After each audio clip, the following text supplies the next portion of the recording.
तुमने भारत माता की भी लाज ना रखी। जिस भारत माता की जय करते थे आज उस भारत माता को उद्योगपतियों के हाथ बेच रहे हो। इतने गिरे हुए हो तुम नरेंद्र दामोदर दास मोदी, याद रखना। ये तुम्हारे चरित्र की व्याख्या है। हर माँ मोदी पैदा नहीं करती है। इस देश में भगत सिंह भी पैदा होते हैं, चौधरी चरण सिंह भी पैदा होते हैं, राजीव गांधी भी पैदा होते हैं, तमाम लोग पैदा होते हैं। खाली मोदी जैसे गद्दार पैदा नहीं होते जो अपनी माँ का भी नहीं हुआ, अपने स्वार्थ में लाइन में लगा दिया अपनी माँ को। ऐसे बेटे पे थू है। जो चुनाव होता है वहाँ पे दाना डालते हैं कि कैसे इनको फांसना है, वोट कैसे लेना है। ऐसी नीति है देश के प्रधानमंत्री की। मैं बता रहा है तभी बेच रहा है, उद्योगपतियों को दे रहा है, तभी जो उद्योग खत्म कर दिए, तभी रेलवे अंबानी अडानी को दे दी, तभी सारे देश के खदान अंबानी अडानी को दे दिए। जो 70 सालों में विकास हुआ आप दिख रहा है देश को। तुम्हारे ऊपर क्या फर्क पड़ रहा है? हम दूसरे पैसे हमारे अपने किसान एमएसपी मांगे तो हम किसान नहीं है। आप फसल जला रहे तो तुम उल्टी गिनती पढ़ रहे हो कि तुम्हारा अहित होगा। तुम सो रहे हो घर में, हमारा अन्न खाकर नमक हरामी कर रहे हो। तुम क्यों नहीं आ रहे रोटी बचाने के लिए? तुम कौन हो? कौन हो तुम? केवल अय्याशी करने के लिए, केवल यूट्यूब पे आके बातें करने के लिए, केवल प्रधानमंत्री के ट्वीट को फॉलो करने के लिए। असल में कोई ऐसा काम नहीं किया कि सरकार ने देश के नागरिकों को कुछ दिया हो। 2000 रुपए किसानों को दिए थे, वोट लेके देश की संपत्ति बेच रहे हैं। अब 18,000 रुपए बंगाल के किसानों को दे रहे हैं। जहाँ चुनाव होता है वहाँ पे दाना डालते हैं कि कैसे इनको फांसना है, वोट कैसे लेना है। ऐसी नीति है देश के प्रधानमंत्री की। मैं बता तो रहा हूँ, दिया तो है। क्या बजट में लोन की सुविधा है, डबल आय के लिए आपको कहा है। ये ऐसा है, आप डबल आय का जुमला प्रधानमंत्री मोदी जी कब से दे रहे थे? डबल आय के चक्कर में हमारी जमीन नहीं रही। आप सुनो, मैं आपको बता दूं, कॉन्ट्रैक्ट फार्मिंग कर रहा है आपके देश का किसान जो गन्ना पैदा करता है। क्या परिस्थितियां उसकी? कितने सालों से बकाया है। ऐसे ही कॉन्ट्रैक्ट फार्मिंग में पूरे देश के किसान का यही हाल हो जाना है जो हमारे देश के पश्चिमी यूपी के किसानों का है, जो गन्ना पैदा तो करते हैं लेकिन उसके पैसे उन्हें नहीं मिलते 6-6 साल तक। ऐसे जब पूरे देश के किसानों का हाल हर फसल में होगा, किसान के घर कैसे चलेंगे?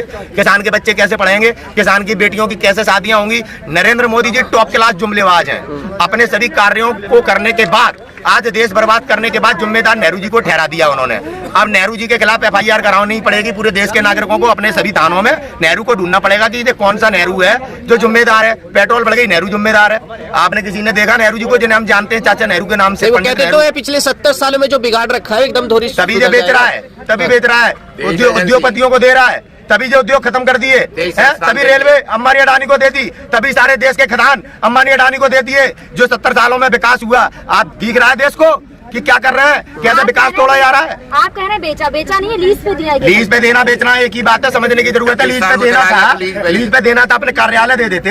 हमारी राष्ट्र की संपत्ति क्यों दे रहे हैं लीज पे? क्या अधिकार है? आप आज प्रधानमंत्री बन गए, इसका मतलब ये नहीं आप हमारा देश ब्रिटिश सरकार के हाथ में दे दें या पाकिस्तान के हाथ में दे दें या उद्योगपति अंबानी अडानी के हाथ में दे दें। ये अधिकार थोड़ी दिए है। इस देश में लोकतंत्र है, लोग आपको चुनते हैं और आप लोगों को आज आतंकवादी, खालिस्तानी, पता नहीं किन किन नामों से आप कह रहे हैं। जब आप विपक्ष में थे तो किसान भगवान था, आज आप सत्ता में तो किसान खालिस्तानी, आतंकवादी, कभी जाट कभी पंजाबी, यहाँ सारे हैं। क्या आपको दिखता नहीं? आप रोज आते हो, आप पे भी पाबंदी लगा दी है कुछ दिनों बाद, यूट्यूबर्स पे भी आपकी भी आवाज बंद करने का काम कर रहे हैं। कौन सा राष्ट्रहित है? सच बोलने की आजादी छीनी जा रही है। आप राष्ट्रहित कहते हैं, मोदी कह देता नेहरू जिम्मेदार है। टिकैत साहब एक बार फिर से बोले कि अपने ट्रैक्टर का जो मुंह है वो दिल्ली की तरफ करके रखो, उसमें पेट्रोल मतलब तेल रखो। क्या दोबारा तैयारी है क्या दिल्ली जाने की? अरे ऐसा है हमारा 2 बार तो आप हो जाए तब हमारा अगला पड़ाव बोर्ड के लब पे है, जहाँ पे महात्मा टिकैत जी हमें बता रहे हैं ना, तभी तो दिल्ली की तरफ ट्रैक्टर। आपने तो इतने पड़ाव कर लिए, अब तक कुछ नहीं हुआ है। क्या नहीं हुआ? सरकार आ गई, पंजाब में चुनाव हार गई यार, क्या नहीं हुआ? तुम तो बकवास कर रहे हो काम की, क्या नहीं हुआ? 11 बार मीटिंग करी, संशोधन किए, फालतू में किए। तो आप मानते हैं कि पंजाब का चुनाव आपके आंदोलन की उससे किससे आ रहा है? आप बताओ किससे आ रहा है? बीजेपी वाले तो ये कह रहे हैं ईवीएम में गड़बड़ी कर दी। मैं तो पहले से कह रहा हूँ ईवीएम बदलो। मैं थोड़ी इसमें बच्चे में मैं तो कह रहा हूँ ईवीएम बदल दो, दोबारा करवा लो। पंजाब में नगर निगम चुनाव भी तैयार है। बीजेपी हार रही है तो ईवीएम में गड़बड़ नहीं है? गड़बड़ है, गड़बड़ है। तो हम बेवकूफ नहीं है। हम फिर कह रहे हैं आप दोबारा, एक मिनट भाई साहब, हम फिर कह रहे हैं आप दोबारा चुनाव करवा लो, लेकिन ईवीएम बदल दो। देश में कहीं ईवीएम पे चुनाव नहीं होगा, हम तैयार हैं। हम कभी नहीं कहते ईवीएम बेईमान है, लोकतंत्र के लिए सबसे ज्यादा घातक चीज है। आज ईवीएम के कारण ही तो आज देश में किसान को आतंकवादी कहा जा रहा है। अगर आज बैलेट पेपर पे चुनाव होते ये मोदी किसान को भगवान कह रहा होता और कब का यहाँ आ गया होता। केवल ईवीएम के बल पे ये देश को गुमराह कर रहे हैं। हमारे पंजाब में बीजेपी मुक्त नगर निगम ने कर दिया है, हम तब भी कह रहे हैं आप बैलेट पेपर पे चुनाव कराओ, हम दोबारा तैयार हैं। हमें ईवीएम पे चुनाव में भरोसा नहीं है, हमारी ये कोई जीत नहीं है। ये तो केवल इनका षड्यंत्र है कि ईवीएम पे सवाल उठना बंद हो जाए, नगर निगम दे देंगे तो क्या हुआ। तो बोला संसद में, बोला तो है किसान भगवान है। कौन कोई बोल भी रहा है है? आपके लिए? अगर किसान भगवान होता तो एक ट्वीट कर देते, शहीद किसानों के लिए एक संवेदना व्यक्त कर देते। अंबानी के लोंडे के लोंडा हुआ तो घूमने चले गए ऐसे जैसे जय बाप बने हो, जय बाप बने हो। और नेहरू जिम्मेदार है हर चीज का, हर चीज का नेहरू जिम्मेदार है। मुझे लग रहा है कि राहुल गांधी जी को ही नेहरू जी के खिलाफ रिपोर्ट करानी चाहिए। आम जन को अब परेशानी होगी अगर हम अपनी फसलें जला देंगे। जब हम फसल करते हैं धूप में, हमारा पसीना बहता है और दाम मांगते हैं तो तुम घर में बैठ के कह रहे हो हम किसान नहीं है। अब तुम हम फसलें अपनी जलाएंगे तो तुम्हारे ऊपर क्या फर्क पड़ रहा है?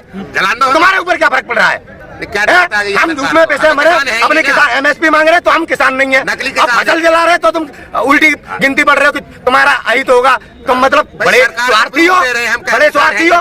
तुम तो देश के सबसे बड़े गद्दार हो। अब तुम्हें अब दिखाई दे रहा है कि आम जन को परेशानी होगी। जब किसान अपना हक मांग रहा है तो तुम कह रहे हो आतंकवादी खालिस्तानी हो। अपनी मानसिकता को सिद्ध करो पहले। समझ में आई? आप वही रोटी खा रहे हो जो हम पैदा कर रहे हैं। जब जला देंगे ना औकात आ जाएगी तुम्हारी लाइन पे, औकात में आ जाओगे तुम। जब बच्चों को रोटी नहीं खिला पाओगे और जब 500 रुपए का 1 किलो आटा खरीदोगे, मालूम पड़ जाएगा तुम्हें किसान क्या होता है। आज मजाक उड़ा रहे हो, आतंकवादी कह रहे हो, खालिस्तानी कह रहे हो ना। आंखें खुलेंगी जब फसलों में आग लगा देंगे। मालूम पड़ेगा जब बच्चे रोटी के लिए जब कहेंगे ना, जैसे बंगाल में जाते रोटी नहीं मिलती, जब ऐसी दिल्ली में रोटी नहीं मिलेगी तो औकात सामने आ जाएगी तुम लोगों की। जो लोग आज दिल्ली में बैठ के हमारा मजाक उड़ा रहे हो, इन किसानों का मजाक उड़ा रहे हो। और ये पत्रकार है जो एंकर, कितने दिन खाओगे विदेशों से मंगा के? देखते हैं रूप का लियाकत कितने दिन रोटी खिलाएगी अपने बच्चों को, और इसके बच्चे कहां से आगे रोटी खाएंगे। किसान के साथ छेड़छाड़ मत करो। अगर किसानों ने फसलों में आग लगा दी तो 20 करोड़ इस देश में गरीब मर जाएगा भूख से। लिख के दे रहा हूं, लिख के। जीडीपी गिरने से तुम्हारा कुछ नहीं बिगड़ा, क्योंकि किसान खेत में फसल कर रहा है, तुम्हें रोटी मिल रही है। लेकिन जब आपको पता है कि इस देश के गरीब लोग आपकी फसल जलाने से मर जाएंगे तो आपने फैसला लेना क्यों चाह रहे हैं? इसलिए क्योंकि तुम सो रहे हो घर में, हमारा अन्न खाकर नमक हरामी कर रहे हो। तुम कौन आ रहे हो रोटी बचाने के लिए? तुम कौन हो?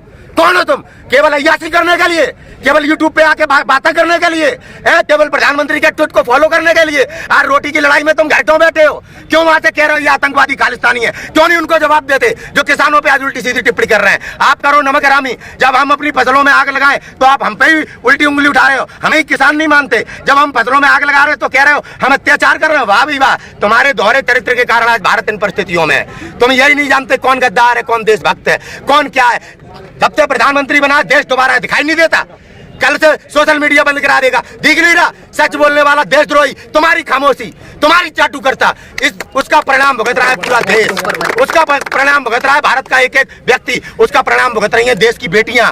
तुम्हारी इसी कमजोरी, इसी कायरता और इसी डर का कि हम बोलेंगे तो देशद्रोही हो जाएंगे। अरे देशद्रोही नहीं हो जाओगे, देशभक्त कहलाओगे। अपने देश की जनता के लिए लड़ रहे हो तुम, अपने निजी स्वार्थ के लिए नहीं लड़ रहे। ये सांसद बने स्वार्थी बैठे हैं जो लोग, जिन्हें वोट देके हमने सांसद बनाया, ये आज किस प्रकार से इन 1-2 आदमी की गुलामी कर रहे हैं। अरे सांसद हमने बनाया था, आगे आने वाले दिनों में तुम्हारे परिवार से कोई पार्षद भी नहीं हो पाएगा देश के। आने वाले दिनों में किसे सांसद बना रहे हैं आप, क्या पता वो भी बदल जाए, फिर क्या होगा?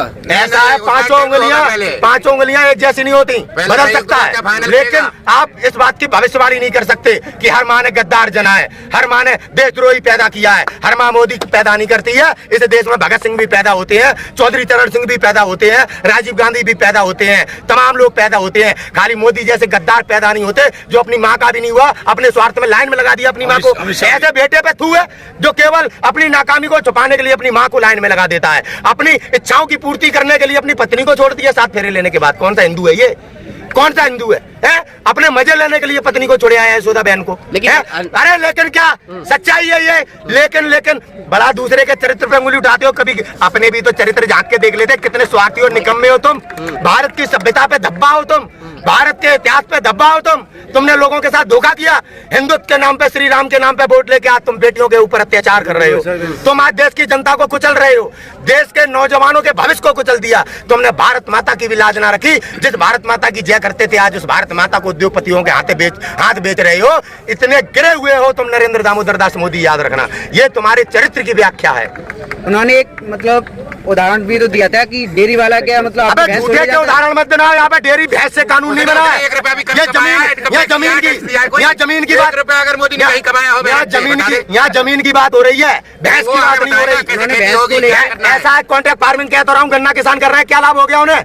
इतने सालों में चीनी मिल वाले पैसे नहीं देते हैं, समझ में आया? आज गन्ना किसान अगर केवल गन्ने पे आश्रित होता तो इनके खेत बिक गए होते। समझ गए? चीनी मिल वाले 2014 से ही पैसे नहीं दे रहे हैं, उससे पहले से भी पैसे नहीं दे रहे हैं। पहले से भी पैसे नहीं दे रहे हैं, लेकिन ऐसी नीति जैसी अब हो रही है। 2014 में पिछली सरकारों ने आतंकवादियों के पैसे माफ नहीं करे, भगोड़ों के पैसे माफ नहीं करे, इनने भगोड़ों के कर्जे माफ कर दिए। अमित शाह के लोंडे को 11,000 करोड़ माफ करे, इस ठग रामदेव के 2200 करोड़ माफ करे। सब लुटेरे और आतंकवादियों के कर्जे माफ कर रहे हैं और किसानों का बकाया नहीं दे रहे हैं, जबकि अदालत ने कहा, सुप्रीम कोर्ट ने कहा 14 दिन के बाद किसान को ब्याज समेत उसका पैसा दिया जाएगा। न्यायपालिका की बात को इन्होंने नहीं माना और अंबानी अडानी जैसे लोगों के 8 लाख करोड़ रुपए माफ करे, किसान का पेमेंट क्यों नहीं करा? पिछली सरकारों की बात करके गुमराह मत करो। हम भी मानते हैं कि नेहरू जिम्मेदार है, जैसे मोदी कह रहा है पेट्रोल बढ़ गया, नेहरू जिम्मेदार है। नेहरू जिम्मेदार वाले कहते हैं कि ये झूठ फैला रहे हैं, किसी का पैसा माफ नहीं किया। सच कौन बोलता है देश में? नाम बता।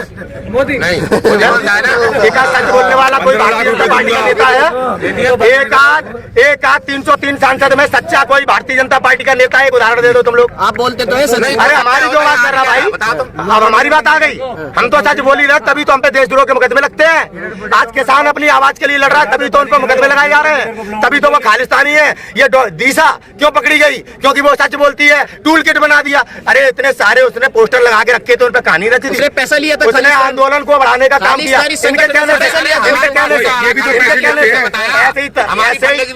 ऐसे ही तबलीगी जमात के नाम पे प्रोपगेंडा करा। अदालत ने इन्हें सजा देने के बजाय न्यूज एंकरों को देशद्रोही घोषित करने के बजाय प्रोपगेंडा कहकर इनका बचाव किया। ये है हमारे सुप्रीम कोर्ट की आज हालत। जो सुप्रीम कोर्ट इंदिरा की सरकार में इंदिरा गांधी का चुनाव निरस्त कर देता है, जिसकी वजह से देश में इमरजेंसी लगती है। आप सुप्रीम कोर्ट की नहीं, उत्तर प्रदेश के हाईकोर्ट की ताकत बता रहा हूं मैं। आज आपका सुप्रीम कोर्ट अर्नब गोस्वामी जैसे देशद्रोही एंकर का जमानत देता है और मनदीप पुनिया जैसे सच दिखाने वाले को जेल में डाल दिया जाता है। क्या बात कर रहे हो यार? मनदीप पुनिया को वामपंथी सिद्ध करा गया है सरकार की। सरकार ने कन्हैया कुमार को देशद्रोही सिद्ध कर दिया, सरकार ने सिद्धू को देशद्रोही सिद्ध कर दिया। सरकार के खिलाफ बोलने वाला देशद्रोही है। जय बैठे हरिश्चंद्र की औलाद तुम्हारे मोदी और इनके समर्थक, समझ गए? ये सत्यावती जो ना पार्टी के हुए, जो ना देश के हुए, जो ना पत्नी के हुए, जो ना माँ के हुए, जो हरिश्चंद्र नरेंद्र मोदी भैया देख लो इन्हें। जिम्मेदार नेहरू है, बस जिम्मेदार नेहरू।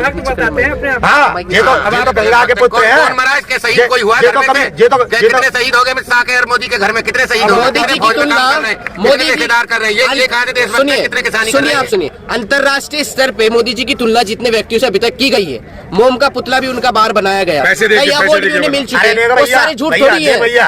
अगर इतना ही प्रसिद्ध आदमी होता तो लाइक कमेंट अपने बंद नहीं करता। इतना ही अच्छा आदमी होता तो सोशल मीडिया पे पाबंदी नहीं लगाता। इतना ही अच्छा आदमी होता, अगर इतना ही प्रसिद्ध आदमी होता तो यहाँ पे नेट बंद नहीं करता कि इसकी असलियत मालूम पड़ जाए। फेलियर देखो, पुलवामा में हमला हुआ। दूसरा फेलियर अभी 26 जनवरी को देख लो, लाल किले पे किसी ने जाके अपना झंडा फहरा दिया। पूरे देश के मान सम्मान स्वाभिमान के साथ खिलवाड़ हुआ। और ये 18 घंटे काम करता है। क्या काम करता है ये क्या काम करता है? इसकी नाकामियों के चिट्ठे चिपके हैं। पूरी दुनिया आज इनका सच बता रही है। अपने देश के कुछ एंकरों को खरीद के, टीवी चैनल खरीद के प्रचार से मान बन जाओगे। देखना आगे आने वाले दिनों में तुम्हारे बच्चे पढ़ेंगे, कोई ना कोई इतिहासकार सच लिख के जाएगा और इस विफल प्रधानमंत्री मोदी का चरित्र पूरी दुनिया पढ़ेगी। इसको कोई महान नहीं कहेगा, इसको कोई महान नहीं कहेगा। ये वो प्रधानमंत्री है जिसने माँ भारती को बेचा है। ये वो प्रधानमंत्री है जिसने लाल किले में हमारे देश के मान सम्मान के साथ खिलवाड़ किया, केवल अपने षड्यंत्र को, पूरे विश्व में